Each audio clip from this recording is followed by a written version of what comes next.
The lights went out. Dogs went silent. Families crowded together with candles and prayers. And then something began to descend from the sky, not as a legend, not as a rumor, but as a light that people said burned, paralyzed, and left marks on their bodies. In 1977, under a military dictatorship obsessed with control, an Amazonian island claimed it was under attack. The state said hysteria. The witnesses said otherwise. What follows is not a story about aliens. It's about fear, power, paperwork, and the night Brazil tried to file the unknown. I'm Arturo, and this is Latin Lore, from Latin America's history to mysteries and true crime, to local legends, whispering Latin intrigue. Every tale is verified in archives before it reaches your headphones. Hit subscribe. Fresh revelations drop every week, ready for your next campfire debate. At 10 o'clock at night in Colares, people remember the lights not dimming the way they do in a city, but cutting out and leaving the island in a darkness that felt scheduled, almost ritual, as if fear itself kept a timetable. Candles and kerosene lamps took over. Little fires burned low on the sand, stubborn orange against the black. Across the Bahia do Marajo, the water swallowed sound and reflected almost nothing. Dogs seemed to go quiet. People leaned close, whispering prayers, listening. On one of those nights, Tuesday, October 18th, 1977, a 35-year-old farm worker named Claudomira Rodriguez da Paixão, Mirota, as people called her, tried to sleep with her children in a relative's home. Families had started crowding into the identical houses because fear feels less lethal when shared, and because a community under threat becomes its own protection when no outside system arrives with answers. About an hour after the power cut, she said something like, "A beam swept through the room," leaving a lingering question about what truly happened that night. In the Brazilian Air Force report that would later record her statement, Claudomira described a strange light moving across her, fixing on her left breast and sucking. The beam slid down to her right hand, and she felt a sharp prick, like a needle. She tried to scream for help, but her voice wouldn't come out, as if it were trapped inside her throat. Her body went partially rigid. A torpor took her, followed by head pain and numbness on the left side of her torso. When it ended, her words were not poetic. They were the language of someone trying to survive the meaning of what just happened. I'm ruined. The thing sucked me. The cruel part, and the part that makes this a historical story rather than a campfire fantasy, is what happens after sunrise. Morning turns fear into evidence, and evidence into paperwork. A terror becomes a rumor, then a headline, then a form to fill out. In Colares, the doctor responsible for the municipal health unit was Welaide Sessom Carvalho, in her early 20s, and she became an unwilling bridge between what the community felt and what institutions demanded. Victims arrived pale, dizzy, weak, sometimes shaking with what the reports later called a nervous crisis. But the people didn't come in speaking like theorists. They came repeating a single line like a plea, as if repetition could force reality to explain itself. Chuparam meu sangue. Their stories reflected a community overwhelmed and desperate, seeking answers in a landscape shaped by fear and government silence. Colares was not built to withstand an emergency like this. It was an island community in northeastern Pará, built on fishing, small-scale extractive work, and kinship networks that function like survival infrastructure because historically, formal infrastructure arrived slowly. The place began as a district in 1827 under the name Nossa Senhora do Rosário de Colares and only became a municipality in 1961. By the 2010 census, about 11,000 people lived there. In 1977, it felt smaller because isolation compresses life. And Brazil in 1977 was not just Brazil. It was Brazil under a military dictatorship born in 1964, a state that policed speech, managed narratives, and treated information like a strategic resource. The regime's paranoia and control extended into the Amazon, shaping how events like the Colares phenomenon were perceived and recorded. In 1974, General Ernesto Geisel initiated a controlled political opening, the Abertura, but institutions do not lose authoritarian instincts overnight. In the Amazon, those instincts were wrapped in a slogan that sounded like both prayer and warning, integrate it so you don't hand it over. The Plano de Integração Nacional, signed during the Medici government, pushed colonization and development and turned the region into a national security obsession, with the Transamazônica as its symbol, planned as a vast multi-thousand-kilometer artery, never completed, yet disruptive enough to change landscapes and lives through displacement, burning, and conflict. That larger project matters here, because when a government is obsessed with sovereignty and control, even fear becomes something to manage as a security issue. The Amazon is framed as territory to be monitored and integrated, and communities are framed as populations to be administered. Colonization plans promised new lives for millions, including settling northeastern migrants along the road. Still, the reality was riddled with failures, and survival often meant cutting and burning the forest for pasture. Conflicts over land hardened and persisted. The state looked at the region and saw strategic space. Communities looked at the same area and saw a home. Then, in 1977, the sky started to feel like an intruder, and the question wasn't only what is it, but who gets to decide what it means. The unresolved tension between authority and local life continues to echo in the story of Colares. The phenomenon later called chupa chupa did not begin in Colares, but in Pará, the story erupted between July and December of 1977, spreading across multiple localities. Journalist Daniel Gizi would later write that at least 11 locations, including the capital region, reported incidents involving mysterious lights. Still, Colares became the epicenter in popular memory because the fear there wasn't abstract. People said they were being hit, drained, weakened, and burned, and the word that rose from the community was intimate and terrified. Chupa chupa, a name rooted in bodily experience rather than institutional language. That clash is the engine of this story. The community named what it felt, an assault that took something from you. But the dictatorship era state language does the opposite. It files the body into categories so that fear can be made legible to bureaucracy. A beam becomes foco luminoso. The report records age, schooling, date, hour, and reaction, as if an archive could substitute for certainty. Bureaucracy is how power calms itself, and that's why this story lives in two registers at once, the night of candles and prayers and the cold page of a report. In Colares, people did not respond with passivity. They responded with community because that is what Latin America has always done when institutions arrive late, arrive dismissive, or come armed. Families slept together in groups. Men carried shotguns, not for drama, but because helplessness is intolerable and because no hotline answered. There were reports of people firing into the sky and setting off fireworks to scare off whatever was hovering above them. There were also reports of increased alcohol use, a human attempt to anesthetize panic. Yet alongside the noise was devotion. Catholic prayers murmured in the dark, crosses in doorways. Then came the official voice, sharp and humiliating. In Belém, the Província do Pará ran a note on November 5th, 1977, quoting an assistant officer in the investigations, Lieutenant Colonel Camilo.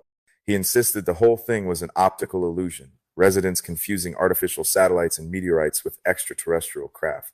The physical reactions, he claimed, came from fear, from premature comments, from a population lacking logic, even invoking the low intellectual level of the people. That kind of line doesn't just explain, it disciplines. It turns real people into a stereotype that the state can ignore. And if that had been the whole story, Operação Prato would never exist.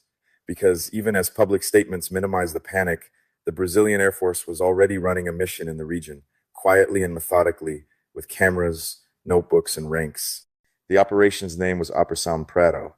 By the time civilians were reading dismissive quotes in the newspaper, the military had already begun collecting testimonies that refused to fit neatly into meteorites. Accounts differ on exact timelines and staffing, but the investigation unfolded over months, with Colares emerging as a focal point.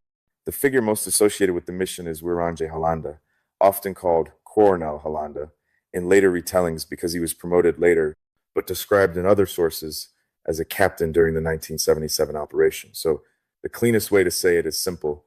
Then Captain Holanda, later Colonel, running an investigation that never got a public conclusion sturdy enough to close the community's memory. The mission is described in various accounts as beginning with a small team and later expanding. What matters is that it existed, was documented, and did not settle the fear. One of the most revealing pieces of the archival ecosystem is that Operação Prato doesn't live in a single night of terror, but in timelines. A later Air Force compilation spans from September 2nd, 1977 through November 28th, 1978, with observation records that even include satellites alongside the unknowns, because that's how bureaucracy thinks. It stacks the ordinary and the strange in the same folder and hopes the format itself will tame the mystery. The community called it Chupa Chupa, the state called it OVNI, and the dates keep marching either way. What they did is historically essential precisely because it was bureaucratic. They listened, they watched, they tried to document. Film reels were shot and, according to accounts, sent onward and archived, kept from civilian eyes for years. Under dictatorship, secrecy wasn't an accident, it was policy. Journalists and ordinary people were kept away from sensitive areas, and the public received no definitive explanation. So the island lived one reality at night, and the state built another reality in folders, stamped and filed. Inside those pages, testimonies didn't vanish. They piled up, and that accumulation is one of the strongest factual arguments against the idea that this was nothing. The reports followed a pattern that feels chilling when read as narrative. Each entry was a portrait with name, age, schooling, date, time, description of what was seen, and then the line that mattered most, the bodily aftermath. In Colares alone, a mission report listed around 20 people as witnesses, several of whom were described as having been struck directly by a beam. Many others reported repeated sightings, lights of blue, yellow, green, and reddish tones moving over water, hovering near homes, appearing near the municipal health unit, circling the shoreline. The formality of the record is part of the haunting. Panic translated into categories. Some names stand out because of their roles. Father Alfredo de la O, a 48-year-old priest with higher education, reported seeing an object moving fast and emitting intense light near the chapel in the early hours of October 13th. 1977, around 3:25 a.m., Dr. Waleed Sesim Carvalho, the young physician, reported seeing a metallic luminous object performing high-speed maneuvers in mid-October. The reports highlighted their education as if the state needed to reassure itself that credibility required credentials, yet the documents also show that the sky did not discriminate by diploma because fishermen, laborers, and women described the same terror with different words. Other entries read like nightmares compressed into a few lines. A retired military police sergeant, Antonino de Souza, 51, described a bluish luminosity inside his bedroom on October 24th, 1977, around 3, and reported total momentary paralysis. Jose Jorge dos Santos, 48, described a beam of light penetrating through the roof around 1 a.m. on October 23rd, with intense heat and numbness along the right side of the neck, torpor, headache, and heavy sleepiness afterward. Those are not the words of people telling myths for entertainment. They are the words of people trying to describe what the body did when something they couldn't name arrived. The physical signs mattered because they complicated every easy dismissal. Accounts described burns, localized heat, weakness, dizziness, numbness, and pallor. In one description of a medical examination, Dr. Waleed searched her books and found nothing that matched. She examined the burns and noted lesions with parallel punctures, intense redness, and rapid changes such as hair loss and skin peeling. The comparison that came to mind, burns like those associated with cobalt, should be treated as an observation rather than a diagnosis. Still, it matters as a window into how alarming the injuries appeared to a trained professional with limited tools. The newspapers were a second force shaping reality. In Bellum, coverage slid between mockery and fascination, framing interior regions as forgotten places where irrationality spreads easily, while also exploiting the extraordinary for attention. A Provincia do Pará ran a sensational headline on November 19th, 1977, an interplanetary vampire that supposedly preferred women. That kind of journalism sells because it triggers fear and curiosity, but it also shapes memory by turning an event into a character. Yet those papers also became archives, storing the panic in ink and preserving the moment the Amazon demanded to be heard. The military noticed and resented it. Inside the Operação Prato documentation, there was space not only for observations but for press clippings, with at least one reproduced item from O Estado do Pará dated June 25th, 1978. The irony is thick. The state criticized the media's irresponsibility, even as it collected the headlines as part of the official dossier. In bureaucracy, even a rumor can become a document, and once it is written down, it becomes harder to erase. The archive becomes a second battlefield where narratives compete even under censorship. Toward the end of a report dated November 1977 and signed by Sergeant João Flavio de Freitas Costa, the tone shifts from field notes to institutional judgment. The summary admits the mission could not reach a satisfactory conclusion, speaking of doubts and explanatory gaps. It attacks the press for negative influence, accusing it of inciting panic and even portraying the term chupa chupa as a creation of media irresponsibility. Then it pivots to sociology and governance. It describes low cultural, socioeconomic, and sanitary indices, claims the population is easily influenced, points to fireworks and alcohol consumption, labels the situation hysteria, and warns of a risk of self-harm among those it calls weak of spirit. The proposed measures sound like an attempt to regulate fear rather than resolve the cause. And then the file does something it tries not to do. It opens a door. Despite criticizing panic and belittling the population, the report uses the phrase luminous bodies intelligently directed and insists that this certainty comes from personal observation and from reports of people the investigators considered trustworthy by their behavior and actions. In the same breath, it admits how limited their documentation was. citing a lack of technical resources, material shortages, and personnel constraints, and noting that they used higher sensitivity film only near the end. Their cinephotographic records, the report implies, did not capture what they believed they were seeing. Imagine what that meant on the ground. In public, people were treated as confused, fearful, and uneducated. In private, their testimonies were carefully archived. Translation did not erase terror, it just hid it behind a desk. Clodomira lived on until the 1990s, and her children carried that night forward as inherited memory. Decades later, her daughter Lucine, who was only 4 at the time, described that night as the memory that never left. She remembered the setup. Families gathered in a neighbor's home, her mother sleeping in a hammock near a window covered with cloth or plastic, and she remembered the aftermath: panic, adults moving fast, and the marks. 3 small holes on her mother's breast, like insect bites but wrong in their symmetry, side by side. Lucien believed something happened, and she rejected the idea that her mother invented it. Yet, she also expressed skepticism towards cinematic extraterrestrial narratives that later attached themselves to the case, leaning instead toward a colder suspicion. Scientific study imposed on an interior population that lacked the power to demand explanation. That suspicion isn't paranoia in a vacuum. It is what grows in silence, especially under authoritarian conditions. Operação Prato ended without a public explanation that satisfied Colares, and the lack of closure has become fuel for interpretation. Communities fill that gap with what they have always used to survive the unknown: Catholic tradition, regional memory, and the deep oral libraries of the Amazon. Names like Matinta Pereira, Boyuna, Mapinguari, and others are not fantasy props for outsiders. They are cultural tools, symbolic maps that encode danger and meaning. This matters because it's how interpretation works in real life. People combine what the body experienced, what neighbors testify, what faith provides, and what the state refuses to say. Restraint still matters. The record does not prove extraterrestrials. What it proves is that in 1977 in northeastern Pará, a community experienced repeated nocturnal events that produced fear and reported bodily effects, and that the Brazilian Air Force responded with a structured investigation under an official name, creating reports, photographs, and film that remained secret for years. After the dictatorship era, the battle over Colares didn't end in the sky. It moved into files, stamps, and custody.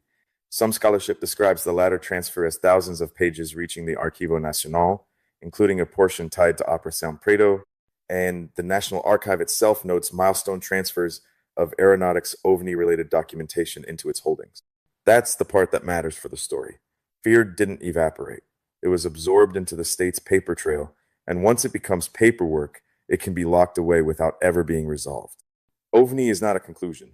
It's a status, unidentified at the moment observed, and that warning matters because it keeps us from turning a living community into a genre. Some materials circulated through civilian organization efforts, including compilations associated with the editor Ademar Jose Gaverd of Revista UFO. That is the strange modern afterlife of dictatorship-era paperwork. Once secret, then partially released in fragments and milestones, then reassembled by civilians trying to map the gaps, building unofficial order where the official record leaves silence. Back in Colares, memory lives less in folders and more in people who stayed and chose to speak, because an archive can store a story, but it cannot finish it for the people who lived it. Visitors looking for the Chupa Chupa story are often directed to Newton de Oliveira Cardoso, Tenente, who built his own informal museum with clippings, magazines, sculptures, and souvenirs, balancing humor with the weight of what he lived. Newton was 18 at the time, already a fisherman, and described waking from sleep after feeling heat, then 3 strong suction pulls, unable to shout until his wife noticed and called for help. He has emphasized something important. He thought it, but because he was asleep and covered, he did not see a being or a craft.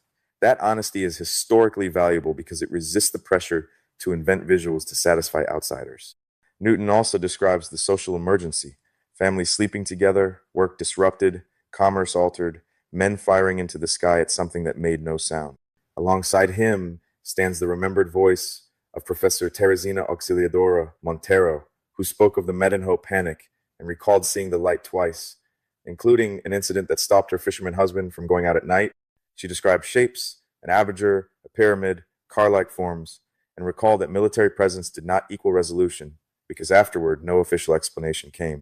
She blended faith and wonder, skepticism and conviction, in a way that reflects how people actually live with mystery. Her testimony also matters because it is grounded in love for place. She recited verses about Colares, as a Bella Morena, a homeland, reminding us that fear does not cancel belonging. So what remains, if we are honest, protective, and historically disciplined, is this: candles at night, paper in Brasilia, and a community whose fear became an administrative problem under a dictatorship that specialized in controlling narratives. The reports show what was seen, what was felt, what was recorded, and what the state tried to manage through restrictions, lectures, and the language of hysteria. They also contain a phrase, intelligently directed, that refuses to sit comfortably inside a dismissal. We can offer grounded alternatives, misidentifications of lights, atmospheric phenomena over water, stress, social contagion, injuries interpreted through panic, without insulting witnesses or pretending the archive answers everything. The archive doesn't end this story, it freezes it, and the freezing is part of why it still feels alive. And maybe that's the final tension Colares leaves us with. This question lingers without any supernatural proof. When a government spreads fear, does it make fear less real, or does it make fear more dangerous? Because now it exists in two places at once, inside people and inside institutions that never fully confess what they saw. Somewhere in Brasilia, pages stamped and filed contain the voices of fishermen, mothers, a priest, a doctor, and a town trying to protect itself with candles and solidarity. And back in Colares, where the shoreline meets the dark water of the Bahia do Marajo, people still remember what it felt like when the night went silent. The sky looked back, not because they wanted a legend, but because they survived a season when the unknown kept a schedule, and the only certainty was each other. Muchas gracias. Thanks for trekking the hidden trails of Latin America with me. If tonight's story unsettled you, subscribe and ring the bell, because Latin America's darkest stories are far from over.